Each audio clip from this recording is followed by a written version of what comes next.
Germany বন শহর থেকে আপনাদের সাথে আছি আমি খালেদ মহিউদ্দিন। বাংলাদেশে আজ নতুন অন্তর্বর্তীকালীন সরকারের দায়িত্ব নেওয়ার জন্য বাংলাদেশে এসেছেন বা আসছেন প্রফেসর আসিফ নজরুল। বলতে পারবেন ডক্টর মোহাম্মদ ইউনূস। আমরা প্রফেসর আসিফ নজরুল আছেন আমাদের সঙ্গে। প্রফেসর আসিফ নজরুলের কাছে আমরা জানতে চাইবো যে অন্তর্বর্তীকালীন প্রফেসর আসিফ নজরুল, আপনি কি আমাকে শুনতে পাচ্ছেন? আমি আপনাকে শুনতে পাচ্ছি, কিন্তু বেশ আস্তে শোনা যাচ্ছে কেন জানি। আচ্ছা, আমি আরেকটু জোরে বলতে চেষ্টা করছি। বাংলাদেশে অন্তর্বর্তীকালীন সরকারের দায়িত্ব নেওয়ার জন্য প্রফেসর ডক্টর মোহাম্মদ ইউনূস আজ বাংলাদেশে আসার কথা। সেই আশা এবং পরবর্তী সরকার গঠন এবং প্রায়োরিটি নিয়ে কথা বলার জন্য আমাদের সাথে প্রফেসর ডক্টর আসিফ নজরুল আছেন। আমরা প্রফেসর আসিফ নজরুলের কাছে জানতে চাইবো যে বাংলাদেশের রাজনৈতিক এই পরিস্থিতিতে ক্ষমতা ডক্টর ইউনূসের নেওয়া এবং পরবর্তীতে তার কার্যক্রম সম্পর্কে। প্রফেসর আসিফ নজরুল, আপনি কি আমাকে প্রশ্ন করেছেন যে অধ্যাপক ডক্টর ইউনূসের নেতৃত্বে যে সরকার হবে সেটার পরবর্তী কাজ কি, সেটা? জি, প্রায়োরিটি কি এবং কখন থেকে কাজ শুরু করা যাবে বলে? আমি তো ওনার ঠিক এই মুহূর্তে প্রায়োরিটি কি আমি জানি না, কিন্তু ওনার সাথে আমি ওনার সাথে যেটুকু কাজ করেছি, ওনার সাথে যেটা চলেছি, উনি অত্যন্ত গুছিয়ে কাজ করেন। হ্যাঁ, এবং ওনার কাজের ক্ষেত্রে উনি মানে পৃথিবীতে সর্বোচ্চ পর্যায়ে দক্ষতা প্রদর্শন করেছেন, যে জন্য উনি সারা বিশ্বে সম্মানিত পুরস্কৃত একজন মানুষ। তো আমাদের ওনার উপর অনেক কনফিডেন্স আছে। তো দেশ পরিচালনা তো ওনার জন্য নতুন অভিজ্ঞতা হবে, কিন্তু তারপর পুরোপুরি নতুন বলতে পারেন না। উনি একটা কেয়ারটেকার গভর্নমেন্টে ছিলেন কিন্তু 1991-এ। তো আমি স্যারকে যেটুকু চিনি, যেটুকু কথা বলে বুঝি, এটা সবাই, ইনফ্যাক্ট স্যার না, সমাজের সবার প্রত্যাশা হচ্ছে রিফর্ম। বাংলাদেশের মানুষ যেই নির্মম শাসন প্রত্যক্ষ করেছে, বাংলাদেশের মানুষ রাষ্ট্রের প্রতিষ্ঠানকে, পুলিশকে, আদালতকে, বিজিবিকে, দুর্নীতি দমন কমিশনকে, এই রাষ্ট্রের প্রতিষ্ঠান, তাদের ট্যাক্সে চলা রাষ্ট্রের প্রতিষ্ঠানকে দেখেছে, তাদের বিপক্ষে দাঁড়িয়েছে। এই অবস্থা থেকে বাংলাদেশের মানুষ মুক্তি চায়। মিথ্যা এবং বল প্রয়োগের মাধ্যমে, প্রহসনের নির্বাচনের মাধ্যমে বছরের পর বছর ক্ষমতায় থেকে যেই সম্পদ লুটপাট করা হয়েছে, বিদেশে টাকা পয়সা পাচার করা হয়েছে, গুম করা হয়েছে, মানুষকে হত্যা করা হয়েছে, এগুলির মানুষ অবসান চায়। এখানে আপনার মানে কোনো মানুষে মানে আপনি যদি বাংলাদেশকে ভালোবাসেন, এখানে কোনো বিরোধের জায়গা নাই।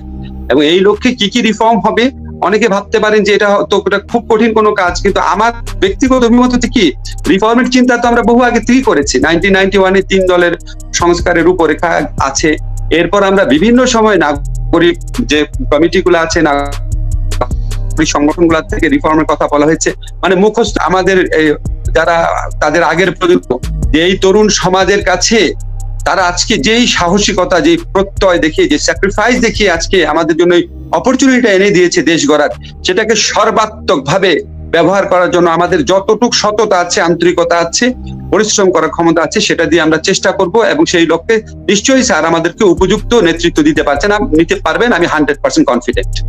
প্রফেসর আসিফ নজরুল, একটি কথা বারবার বলা হচ্ছে যে আসলে এই সরকারের মেয়াদকাল কতটা হবে বা কতটা সময় পরবর্তী জাতীয় নির্বাচনের জন্য লাগবে, সেই ব্যাপারে কি কোনো ভাবনা রয়েছে কিনা? আমরা জানি যে প্রফেসর আসিফ নজরুলের উপস্থিতিতেই, মানে মহামান্য রাষ্ট্রপতির কাছে অনেকবার রাজনৈতিক দলগুলি যখন গিয়েছে, মহামান্য রাষ্ট্রপতি এবং সেনাপ্রধানের উপস্থিতিতে আপনাদের মতামত চাওয়া হয়েছে। সেক্ষেত্রে আপনি মানে এটাকে আসলে কিভাবে দেখছে যে এই সরকারটার আসলে কতখানি সময় পাওয়া উচিত বা সময় দেওয়া উচিত? সেটা আমি আপনাকে ফ্র্যাঙ্কলি বলি, সত্যিকার অর্থে এই সরকারের মেয়াদ নিয়ে কোনো আলোচনাই হয় নাই।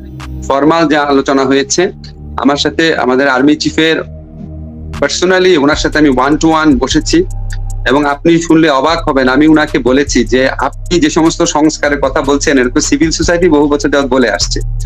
আমার খুবই এনকারেজিং লেগেছে। মানে উনার সাথে মিটিং এর পর উনি আপনার বলছে যে এই সংস্কার করতে হবে, এই যেটা আমরা বলি, ঠিক আছে, পুলিশের, বিচার বিভাগের, মানে সব আমাদের মতোই প্রত্যাশা ওনাদের। কিন্তু এই লক্ষ্যে এখানে সমস্যাটা হচ্ছে কি, দেখেন, একটা প্রত্যাশা থাকবে, রাজনৈতিক দলগুলো আছে, রাজনৈতিক দলের বিপুল সংখ্যক সমর্থক আছে, এই আন্দোলনের পিছনে কিন্তু সমস্ত রাজনৈতিক দলের কর্মীদের অংশগ্রহণ আছে। যদিও বিএনপি বা অন্যান্য দল সরাসরি জয়েন করেছে ঘোষণা দিয়ে পরে, কিন্তু তাদের কিন্তু কর্মীদের ইন্ডিভিজুয়ালি, কালেকটিভলি তাদের বিপুল অংশগ্রহণ আছে। আমার প্রত্যক্ষ অভিজ্ঞতা আমি যেরকম দেখেছি, তো সবারই তো প্রত্যাশা আছে। রাজনৈতিক দলে সবসময় প্রত্যাশা থাকবে একটা দ্রুত নির্বাচন হোক, আমরা যদি পাবলিক ম্যান্ডেট পাই ক্ষমতা আসবো। আবার সংস্কারকামী মানুষের প্রত্যাশা থাকবে যে কিছু সংস্কার করে দেওয়া হোক, কারণ আমরা তো আওয়ামী লীগের বদলে আরেক একটা অত্যাচারী শাসন চাই না, আমরা এটার অবসান চাই, এই প্রত্যাশা তো সব মানুষের মনে আছে। তো দুইটার মধ্যে কম্বিনেশন করে ডেফিনেটলি একদম এসেনশিয়াল, আমার ব্যক্তিগত মত, এসেনশিয়াল যে রিফর্ম গুলো আছে হয়তো সেটা করে সেটা মানে অবাধ সুষ্ঠু নির্বাচনের কাজ এবং এসেনশিয়াল অন্যান্য সেক্টরের রিফর্মের কাজ একসাথে চলবে। রিফর্মের মধ্যে তো নির্বাচন প্রক্রিয়া পড়ে, আপনি জানেন সবচেয়ে ভয়াবহ অবস্থা এখানে। তো সব ধরনের রিফর্মের কাজই চলবে, যেটা খুব এসেনশিয়াল, যেটা করতেই হবে, না হলে সুষ্ঠু নির্বাচনের ফলাফল বেহাত হয়ে যাবে, এরকম চিন্তা যখন থাকবে সেই রিফর্ম গুলোর কথা চিন্তা করা হবে। এবং আমি মনে করি ইউনূস স্যারকে আমি যেটুকু চিনি, উনি মানে উনার তো ক্ষুদ্র ঋণ, সামাজিক ব্যবসা, এটা সারা পৃথিবীতে ওনার কাজ আছে, উনি নিশ্চয়ই চাবেন না আপনার মানে আননেসেসারি দেরি করতে চাবেন না। মানে আমার মনে হয় এখানে যারা আছে তাদের সবারই হচ্ছে যে নির্বাচিত প্রতিনিধিদের কাছে ক্ষমতা ফিরিয়ে দেওয়া, তার আগে এসেনশিয়াল কিছু সংস্কার করা, যেটা আবার নির্বাচিত প্রতিনিধিরা এসে আবার আপনার মানে সেই কাজগুলা করতে না পারে, যেটার বিরুদ্ধে আমাদের তরুণ সমাজ রুখে দাঁড়িয়েছিল। প্রফেসর আসিফ নজরুল, গত 2 দিনের আইন শৃঙ্খলা পরিস্থিতিতে দর্শকরা মানে অনেক দর্শক আমাদের সাথে যুক্ত আছেন। প্রফেসর আসিফ নজরুল কি আছেন আমাদের সঙ্গে? মানে জি প্রফেসর আসিফ নজরুল, গত মানে অনেক দর্শক আমাদের সাথে এই মুহূর্তে লাইভ যুক্ত আছেন, প্রায় 15,000-এর মতো দর্শক আমাদের সাথে যুক্ত আছেন। তাদের সবাই একটি বিষয়ে আপনার একটু দৃষ্টি আকর্ষণ করছেন, গত 2 দিনের প্রায় সবাই মানে তাদের অনেকে, যে গত 2 দিনের আইন শৃঙ্খলা পরিস্থিতির ক্ষেত্রে আসলে আপনাকে উদ্ধৃত করে অনেকে বলছে যে আপনি আহ্বান জানিয়েছিলেন যে এটি বন্ধ হয়, কিন্তু অনেকে প্রশ্ন করছে যে এর জন্য দায় আসলে কার? বাংলাদেশে কি এখন সিভিল ডিফেন্সটা আসলে কাজ করছে কিনা, কখন নাগাদ এটা কাজ করবে, এটি নিয়ে সবার উদ্বেগ। আমি প্রথমেই বলি, আইন শৃঙ্খলা পরিস্থিতি প্রথম দিন খুবই খারাপ ছিল। আমি সারাদিন সেদিন ক্যান্টনমেন্টে, তারপর বঙ্গভবনে ছিলাম, ফেরার পথে কিছু ফুটেজ দেখে আমি এত বিপর্যস্ত হয়ে পড়েছিলাম যে আমি এসেই একটা ফেসবুক লাইভ করেছিলাম। তবে এখানে একটা ব্যাপার হচ্ছে কি, এখন কিন্তু এখন আমি যেহেতু আমি চিফের সাথে কথা বললাম, ওনাকে আমার খুব আন্তরিক লেগেছে, কিন্তু উনি আমাকে বললো কি, দেখেন আমার যে সেনাবাহিনী আছে ও তো আইন শৃঙ্খলা কাজ রক্ষার কাজে ও তো প্রশিক্ষণ প্রাপ্ত না, পুলিশকে ছাড়া তো কাজ করা যাবে না। এখন জনগণ পুলিশের উপর মানে ব্যাপক হারে নির্বিচারে তাদের রাগ প্রয়োগ করতে গিয়ে অনেক আপনার খুবই অনাকাঙ্ক্ষিত ঘটনা ঘটেছে। আমাদের পুলিশ বাহিনীর সদস্য অনেকে নিহত হয়েছেন, ওনাদের মধ্যে একটা প্যানিক ছড়িয়ে পড়েছে, এটা তো আপনি অস্বীকার করতে পারেন না।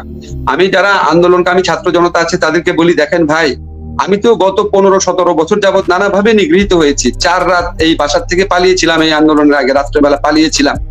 আমার ওয়াইফ আপনার কি বলবো, কি দুঃসহ রাত গেছে, যে সারা রাত নামাজ পড়ে প্রার্থনা করে কাটিয়েছে যে আমার যেন কোনো ক্ষতি না হয়। আমি টেনশনে ঘুমাতে পারি না, আমার বাসায় অ্যাটাক হয় নাকি। আমরা তো আমার এই সাফারি কিছুই না, শত মানুষ গুম হয়েছে, হাজার মানুষ নিহত হয়েছে, লক্ষ মানুষ জেলখানাতে গিয়েছে, কোটি মানুষ অবিচারের শিকার হয়েছে। এই পরিস্থিতিটা যারা তৈরি করেছে, এই পরিস্থিতিটা গত 15 বছর যাবৎ বাংলাদেশকে যারা নরক রাজ্য তৈরি করেছে, আমাদের পুলিশ বাহিনীকে জনগণের কাছে এই ঘৃণিত বাহিনী বানিয়ে দিয়েছে, আমাদের আদালত ব্যবস্থার উপর জনগণের আস্থা যারা উঠিয়ে দিয়েছে এগুলি করে, এটার প্রাথমিক প্রধান দায় হচ্ছে তাদের। কিন্তু আমার কথা হচ্ছে কি, আমি কি ওদেরকে দায় দিয়ে আমি এই ধরনের মানে অত্যন্ত অন্যায় কাজ করব? আমি একটা কথা সবসময় বলি, যে এই পশু শক্তির বিরুদ্ধে আমরা রুখিয়ে দাঁড়িয়েছি, আমরা কি তাদের মতো পশু শক্তির মতো আচরণ করব? এটা ছাত্র জনতাকে বুঝতে হবে। এটা যারা ছাত্র জনতা বলতে আমি মনে করি এর মধ্যে অতি মানে ক্ষুদ্র অংশ ছাত্রদের পক্ষ থেকে তো সরাসরি, ইনফ্যাক্ট ছাত্ররা তো বারবার আবেদন জানাচ্ছে, শিক্ষার্থীরা খুব ম্যাচিউরলি আবেদন জানাচ্ছেন, ল অ্যান্ড অর্ডার সিচুয়েশন ভালো করতে হবে, আপনারা সংখ্যালঘুদের রক্ষা করেন, আপনারা মন্দির পাহারা দেন, ওনারা তো জানাচ্ছে। কিন্তু আমি বললাম, পেরিফেরিতে যদি অন্য কোনো শিক্ষার্থীও থাকে, সাধারণ জনগণ থাকে, বা যারা বিশৃঙ্খলা সৃষ্টিকারী, হয়তো ক্ষুব্ধ মানুষ বিভিন্ন কারণে, মানে ইনফ্লেশনের কারণে জীবন যাপন করতে পারছে না, জীবিকা নাই, ভুয়া মামলাতে পালিয়ে আছে, এরকম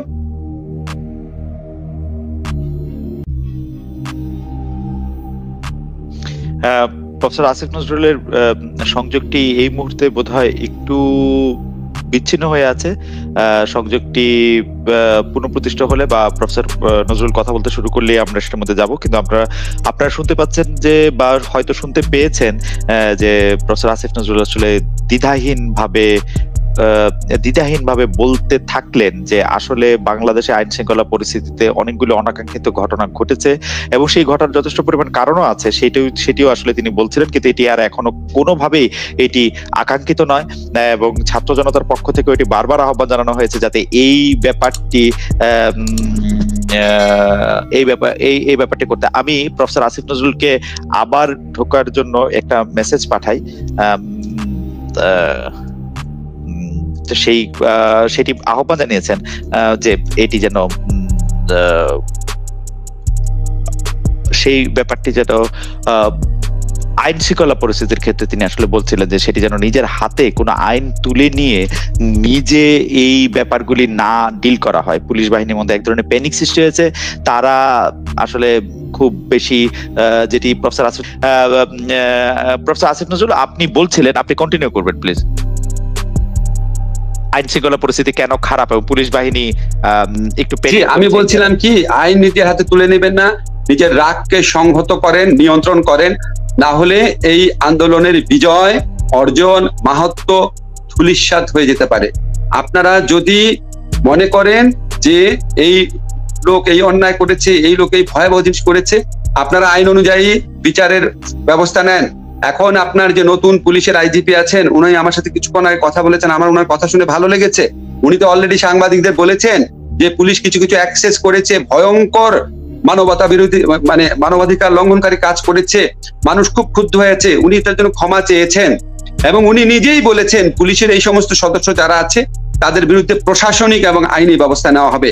আপনারা এখনকার পুলিশ ইনশাআল্লাহ ডিফারেন্ট পুলিশ হবে, তাদের কাছে যে বলেন এই পুলিশ অফিসার বা এই আমাদের বিরুদ্ধে এই করেছিল, এই নেতা এই পাতি নেতা আমাদের বিরুদ্ধে এই করেছিল, সেখানে আপনারা বিচার পান কিনা একটু দেখেন, একটু ধৈর্য ধরেন আর কোনোভাবেই সম্পত্তি নাশ করবেন না।